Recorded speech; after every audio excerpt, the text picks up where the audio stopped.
Muy bien, continuemos con nuestra explicación del aumento ebullioscópico y el descenso crioscópico, y esta vez nos vamos a basar en los que se conoce como diagramas de fase. ¿Qué es un diagrama de fase? Bueno, acá vemos en pantalla el diagrama de fase del agua. ¿Sí? Elegí el agua porque es el solvente universal, pero esto representa un diagrama de fase que puede aplicarse para cualquier tipo de sustancia. ¿Qué es un diagrama de fase? Un diagrama de fase es un esquema, un cuadro, o un gráfico, mejor dicho, en donde se representa los puntos de temperatura y presión en los cuales se mide una determinada sustancia. Es decir, yo me pongo a medir la presión, ¿sí?, que tiene cada una de esas sustancias a diferentes temperaturas y armo esta gráfica. Y lo que yo veo en esta gráfica es que se llama diagrama de fases porque en función de cuánto sea la temperatura y cuánto sea la presión que tiene esa sustancia o la presión externa que soporta esa sustancia, voy a tener la sustancia en cada una de sus tres fases. Es decir, cuando la presión esté entre estos valores, perdón, la temperatura esté entre estos valores y la presión esté entre estos valores, el agua será hielo, es decir, estará en estado sólido. Para todos los puntos que caigan acá dentro de la gráfica, es decir, en los cuales la temperatura esté entre estos valores, como vemos acá, y la presión esté entre estos valores, como vemos acá, el agua estará en estado líquido. Y mientras que si yo me encuentro en cualquier dato de esta temperatura, pero por debajo de estas presiones, o sea, en esta parte de la gráfica, tendré el agua en forma de gas, es decir, en forma de vapor de agua. ¿Sí? Por eso se llama diagrama de fases, porque tengo representada el agua en sus tres estados en función de a qué temperatura y a qué presión esté trabajando.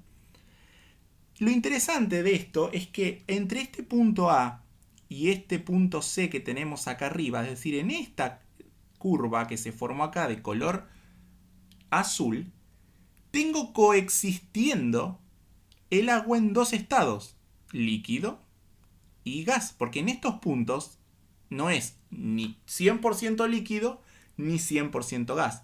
Bueno, esta curva, ¿sí?, en donde el agua coexiste entre el líquido y el gas, es lo que nosotros trabajamos el otro día como nombre de curva de presión de vapor.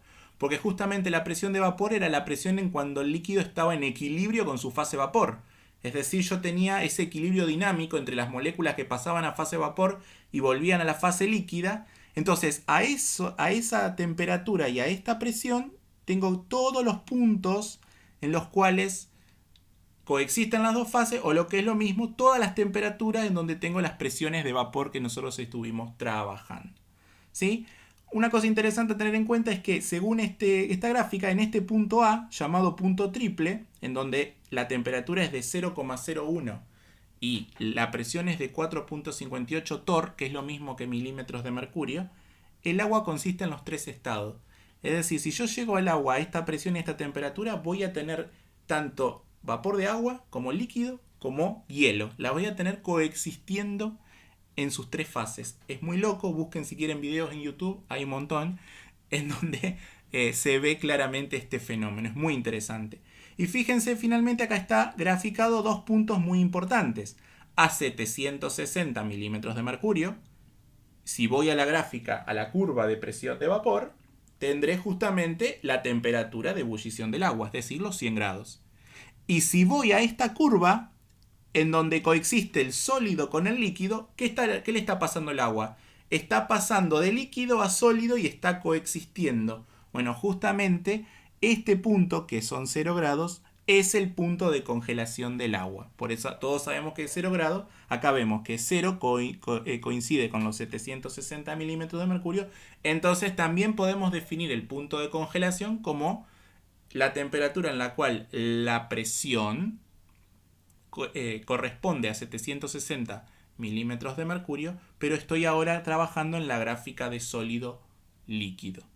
Bien, ¿qué pasaría si yo le agrego un soluto al agua?